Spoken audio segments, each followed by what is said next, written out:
तो भैया आज हम अकाउंटेंसी की नेक्स्ट वीडियो लेके आए हैं। +2 में हमारा जो लेसन चल रहा है वो है change in profit sharing ratio among exiting partners, यानी जो वर्तमान जो साझेदार हैं उनके लाभ हानि अनुपात में जब चेंज होता है तो उस समय हम गुडविल के टॉपिक में आ चुके हैं कि मेथड क्या है वैल्यूएशन के गुडविल के, भी जो गुडविल को हम का उसका मूल्यांकन करते हैं, ख्याति क्या होगी फर्म की, उसके मेथड 3 मैंने आपको बताए थे पिछली वीडियो में, वो देख लेना एक बार। वो मेथड थे average profit method, super profit और एक था अपना कैपिटलाइजेशन मेथड।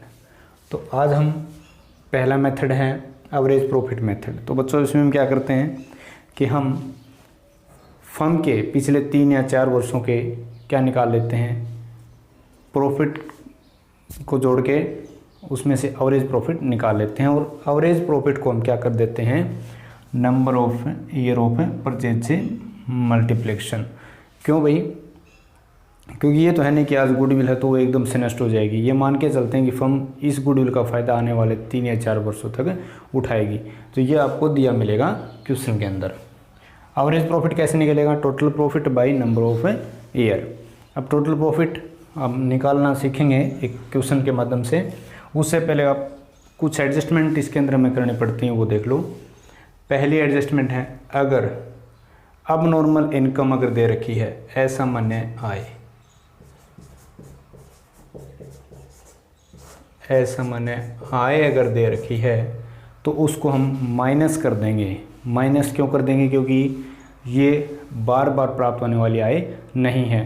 यानी कि किसी कारणवश अगर फर्म को किसी प्रॉफिट बढ़ गए हैं किसी कारणवश, ठीक है, तो उस ऐसे प्रॉफिट से जो आय होती है वो हम क्या कर देते हैं माइनस कर देते हैं उस वर्ष की इनकम में से। अब नॉर्मल लॉस, अगर मान लो लॉस बाई फायर है, अब ये तो है नहीं कि हर बार लॉस फायर से होगा, यानी कि ये एक अब नॉर्मल लॉस है, यानी कि ऐसी हानि जो कभी कभार ही होती है, वो होती अब नॉर्मल लॉस।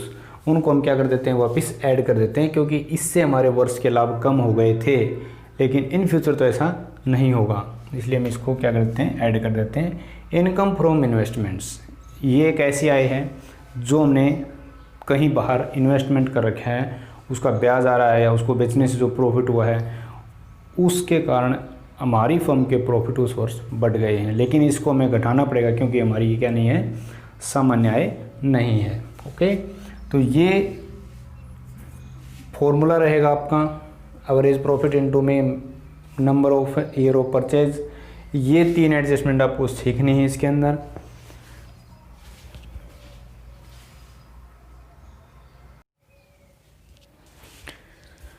तो आइए बच्चों हम इसको एक क्वेश्चन के माध्यम से समझते हैं। आपकी बुक का ये क्वेश्चन नंबर 6 है। 3 पार्टनर भाई ए, बी और सी, उनका जो रेशियो है वो है 1:1। डी को उन्होंने एक नया साइजर ले लिया, इक्वल शेयर देंगे भाई उनको डी को, और जो ये आपके पास है ना number of year of purchase, ये आपको दे रखा है 3 ईयर। अब देखो इसके ये 5 वर्षों के लाभ दे रखे हैं। 2007 में 60,000 प्रॉफिट हुआ है, 2008 में 1,50,000 प्रॉफिट हुआ है, 2009 में 20,000, 2010 में 2 लाख और 2011 में 1,85,000 प्रॉफिट है। 5 सालों के आपको प्रॉफिट दे रखे हैं, जिसमें एक लॉस भी है, 2009 में 20,000 की हानि भी है। अब एक देखो यहाँ पर समझने की बात है, ऑन 1 अक्टूबर 2010 एक कंप्यूटर कॉस्टिंग, यानी 1 अक्टूबर 2010 को एक कंप्यूटर था 40,000 रुपये का, वो ख़रीदा था और उसको डाल दिया किस में, आपका ऑफिस एक्सपेंसेस अकाउंट में डाल दिया, यानी कि आपका ट्रेडिंग अकाउंट में डाल दिया ये। ऑन विच डेप्रिसिएशन, और उसके ऊपर डेप्रिसिएशन भी लगाना था आपको 25%। अब आपको कैलकुलेशन ऑफ गुडविल याद करनी है। तो देखो बच्चों, सबसे पहले हमें क्या चाहिए एवरेज प्रॉफिट। क्या चाहिए? ये फॉर्मूला आपको लिख लेना है। लिखने के बाद आपको निकालना है एवरेज प्रॉफिट। एवरेज प्रॉफिट दिया नहीं मिलेगा आपको, वो निकालना पड़ेगा आपको। वो कैसे निकालेंगे? Total profit divide by number of years. अब टोटल प्रॉफिट देखो, आपको ये आपको ऐड करना है, लॉस है उसको घटा दो, बाकी ऐड कर दो। और नीचे नंबर ऑफ ईयर कितने आपकी 5 ईयर, 5 वर्षों के लाभ दे रखे हैं, उससे हम भाग कर देंगे इसको। लेकिन उससे पहले मैं कुछ एडजस्टमेंट, देखो मैंने यहाँ पे जो लिखा था कि एक ऐसी जो आनी है 4,500 रुपये की, वो इसके अंदर ऐड हो गई है गलती से, क्योंकि ये आपकी बैलेंस शीट में जाना चाहिए था। कंप्यूटर खरीदा है तो इससे क्या होगा, आपके लॉस बढ़ गए होंगे, इससे आपके लॉस क्या हो गए होंगे, बढ़ गए होंगे। और 25% जो है ना डेप्रिसिएशन लगाना था, वो आना था आपके किस में, पीएल अकाउंट के अंदर, वो आया नहीं है। तो अब हम इसको पहले एक वर्किंग नोट बनाएंगे। यहाँ पे वर्किंग नोट मैं यहाँ बना देता हूँ समझने के लिए आपके, चलो ये बना देता हूँ वर्किंग नोट, वैसे नीचे बना देता है ये वर्किंग नोट। देखो वर्किंग नोट में क्या है आपके पास है, अब 1 अक्टूबर 2010 को खरीदा है ना, ये तो कौन से वर्ष का है ये है आपका 1 अप्रैल 2010 टू 31 मार्च 2011, यानी कि इसमें है ये 11 वाले में। और 11 वाले की जो कंडीशन है, 11 वाले में क्या है भाई, देखो 1 अक्टूबर 2010 को खरीदा ना इसने, हाँ, तो ये जो वर्ष आपका ये कब होगा कंप्लीट है, वाज डेबिटेड ऑफिस एक्सपेंसेस, ठीक है ना। तो ये 2011 वाले में आपका 2011 वाला कहाँ है, ये रहा 2011 वाला। प्रॉफिट है 1,85,000 का। इसमें से आपको क्या करना है, ये और ऐड कर देने हैं, ये जो कॉस्ट आपकी ये और ऐड कर देनी है, यानी कि आपका जो फाइनल जो लॉस या प्रॉफिट रहेगा वो क्या रहेगा, देखो यहाँ पे 1,85,000 आपके प्रॉफिट हैं। ये प्रॉफिट और अधिक हो जाते हैं अगर ये 40,000 हम ऐड नहीं करते, यानी कि था ही नहीं इसमें से, तो हम इसके वापस ऐड कर देंगे। यानी क्या करना है, अब नॉर्मल लॉस तो नहीं कह सकते हम इसको, लेकिन ये गलती से हो गया है तो इसमें हम ऐड कर देंगे। और एक जो है ना 25% इसकी जो है डेप्रिसिएशन, हम कैसे निकालते हैं, डेप्रिसिएशन निकालते हैं हम, जो इसकी वैल्यू है ना कितनी 40,000, उसका 25%। अब इसका 25% कितने के लिए, ये देखो वे सबसे पहले पूरी साल का नहीं लगाना आपको। 1 अक्टूबर खरीदा तो अक्टूबर, नवंबर, दिसंबर, जनवरी, फरवरी, मार्च, यानी कि आपका जो है ना ये 6 महीने का लगेगा भाई, ठीक है। तो ये आपका कट हो जाएगा, ये आपका कट हो गया, यहाँ पे बच गया आपका 200, यानी कि 1,000 रुपीज़ जो है ना वो आप इसमें से लेस कर दोगे, क्योंकि ये आपकी लॉस होना ही होना था जो लगा नहीं है।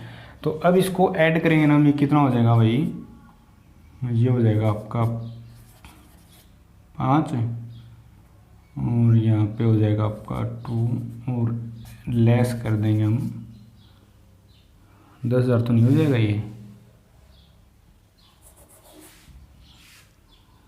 ये हम इसको करेंगे ना तो कितना हो जाएगा, ये 25 दूनी 50, यानी कि 5,000 होगा भाई, 1,000 नहीं 5,000 यानी कि 220 हो गया भाई आपका।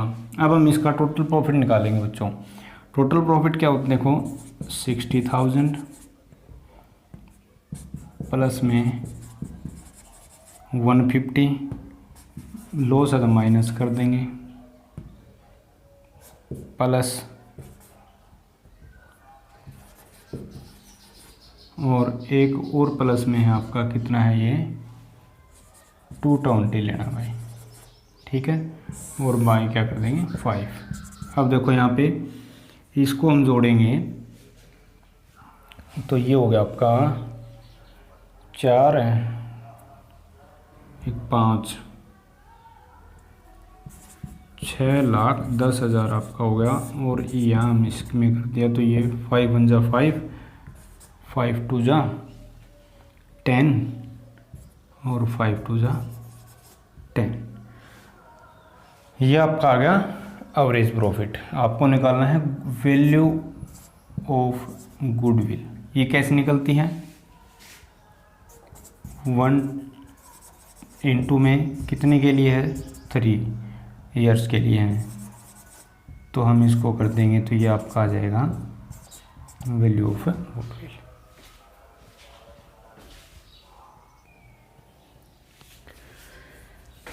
तो भाई एक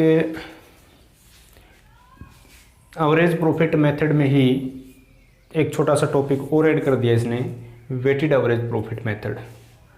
ये एवरेज प्रॉफिट का एक संशोधित रूप है तो वही जो एवरेज प्रॉफिट है ना उसी का एक संशोधित रूप है वेटेड एवरेज प्रॉफिट, लेकिन उससे ज़्यादा बेटर ये रहता है। उसका कारण ये है कि इसने क्या कर दिया कि जो फर्म के जो प्रॉफिट है ना उनको एक वेट दे दिया।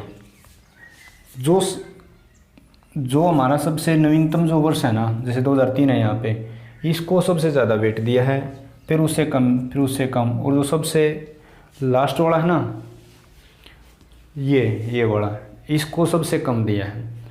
तो इसको नवीनतम या संशोधितम क्यों कह सकते हैं? क्योंकि ये जो है ना ये मान के चलता है कि ये जो प्रॉफिट है ना यही हमारा आगे का क्या तैयार करते हैं, रूपरेखा तैयार करते हैं।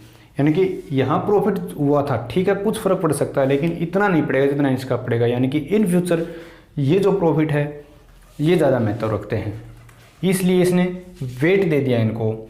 और उसको निकालने का जो फॉर्मूला है ना भाई वो है गुडविल। कैसे निकालते हैं? Weighted average profit. Weighted average profit हम यहाँ से निकालेंगे भाई, ठीक है। ये सिंपल एवरेज प्रॉफिट मेथड से निकालें तो सही बात है, इसका टोटल करके 4 से डिवाइड कर देंगे, एवरेज प्रॉफिट आ जाएगा। और एवरेज प्रॉफिट इनटू में number of purchase of year ये कर देंगे तो आपकी गुडविल की वैल्यू आ जाएगी। लेकिन थोड़ा सा इसने अलग कर दिया। इसमें क्या कर दिया? वेटेड एवरेज कैसे निकालेंगे हम? टोटल प्रोडक्ट ऑफ प्रॉफिट्स के एवरेज। यानी कि देखो हम इसको सोल्व करते हैं तो आपको समझ में आ जाएगा अच्छी तरह से।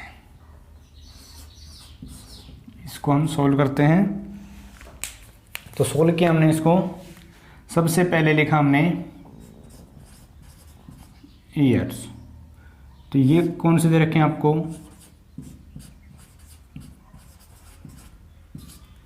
इसमें आपको प्रॉफिट दे रखे हैं भाई, मैं नज़दीक लिख लेता हूँ इसको।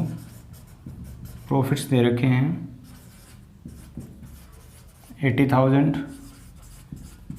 2001 में है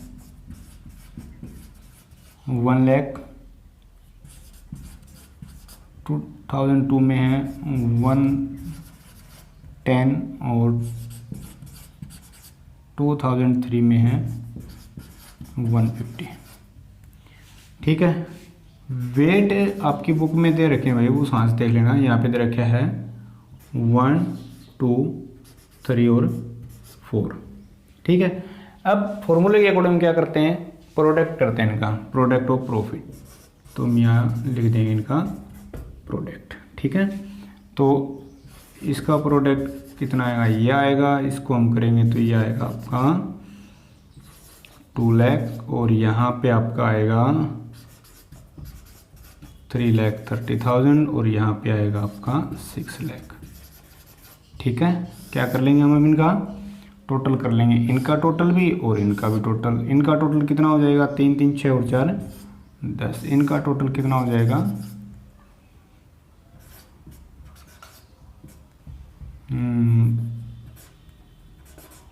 और उसके बाद आपका है 5 और 6 11 और एक 12, यानी कि 12,10,000 आपका आ गया product, total product of profits. यानी कि हम वेटेड एवरेज प्रॉफिट निकाल लें। अब हम निकाल लें यहाँ पे वेटेड एवरेज प्रॉफिट।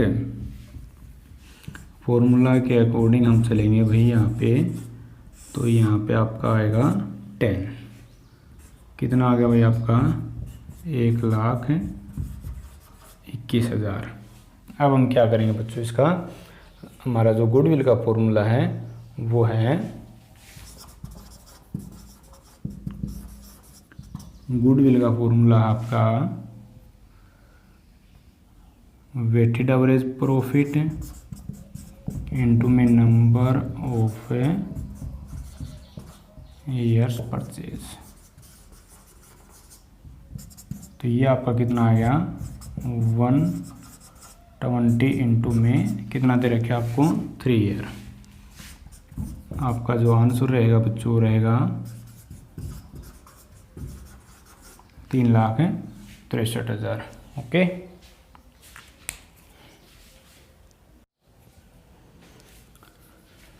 तो इसका अगला मेथड है भाई सुपर प्रॉफिट मेथड।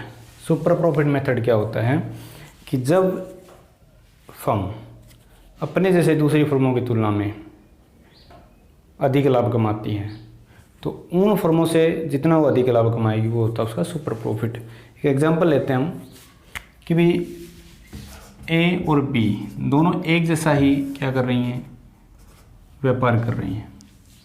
इनका रेट ऑफ रिटर्न कितना है? रेट ऑफ रिटर्न वो होता है भाई जो एक फर्म अपनी इन्वेस्टेड कैपिटल जो होती है उसके ऊपर कमाती है। ये मान लिया मैंने 15% है, ठीक है। अब 15% जो होगा वो उसका नॉर्मल प्रॉफिट होगा।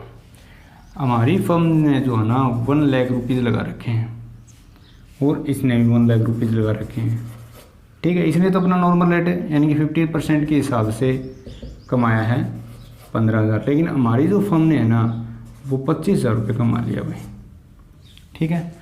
तो इसका जो नॉर्मल तोड़ा था कितना 15,000, कमा लिया कितना 25। तो ये जो 10,000 जो हमारा ज़्यादा है ना ये हमारा कहलाएगा सुपर प्रॉफिट। आगे बच्चों सुन में, यानी जब कोई फर्म अपने जैसे दूसरी फर्मों की तुलना में अधिक लाभ कमाती है या जो उसका एक्चुअल प्रॉफिट होता है वो ज़्यादा होता है किससे, नॉर्मल प्रॉफिट से, वो क्या कहलाता है सुपर प्रॉफिट कहलाता है, अधिक लाभ इसको बोलते हैं। तो ये हमारा फॉर्मूला रहेगा।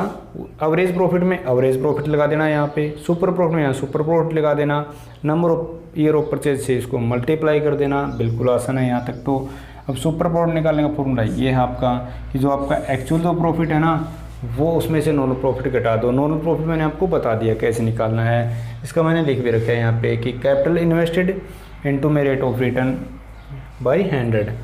ओके, अब इसको मैं एक उसे समझते हैं भाई क्वेश्चन से।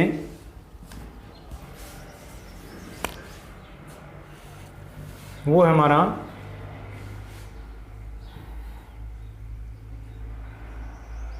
Capital invested in A firm. एक फर्म के अंदर 3 लाख रुपए क्या दे रखी है भाई, इन्वेस्टेड कैपिटल दे रखी है। Normal rate of return in 10%। Average profit of the firm, उसका ये एवरेज प्रॉफिट ये है। इसमें देखो अब नॉर्मल लॉस क्या है 2000 का इसमें इंक्लूड है। लॉस है, लॉस को क्या करना है ऐड कर देना आपको। तो हम यहाँ पे क्या करते हैं भाई, सबसे पहले तो हमें चाहिए सुपर प्रॉफिट, और सुपर प्रॉफिट के लिए हम क्या करते हैं, आपका जो एक्चुअल जो प्रॉफिट है एक्चुअल प्रॉफिट में से माइनस कर देते हैं नॉर्मल प्रॉफिट, ठीक है। नॉर्मल प्रॉफिट कैसे निकालते हैं, एक्चुअल प्रॉफिट तो आपका ये हो गया, एक्चुअल प्रॉफिट तो आपका 41,000 हो गया। 2,000 रुपये क्या कर देंगे इसमें ऐड कर देंगे क्योंकि लॉस है ना ये। तो एक्चुअल जो प्रॉफिट है आपका, एक्चुअल प्रॉफिट जो आपका वो हो गया प्लस में 2000, कितना हो गया ये 43,000 रुपये।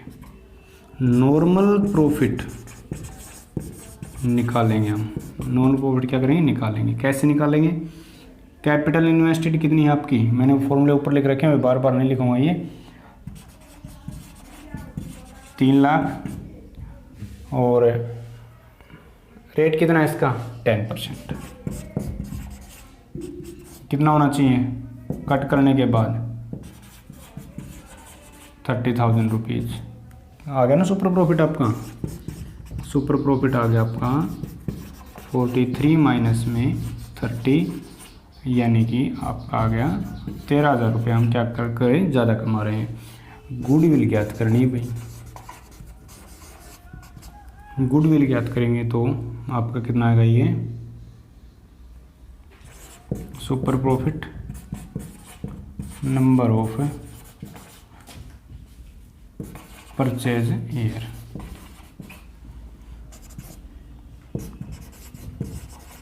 तेरह 13,000 गुणा में आपका जो कितना दे रखा है भाई इसमें 5 टाइम,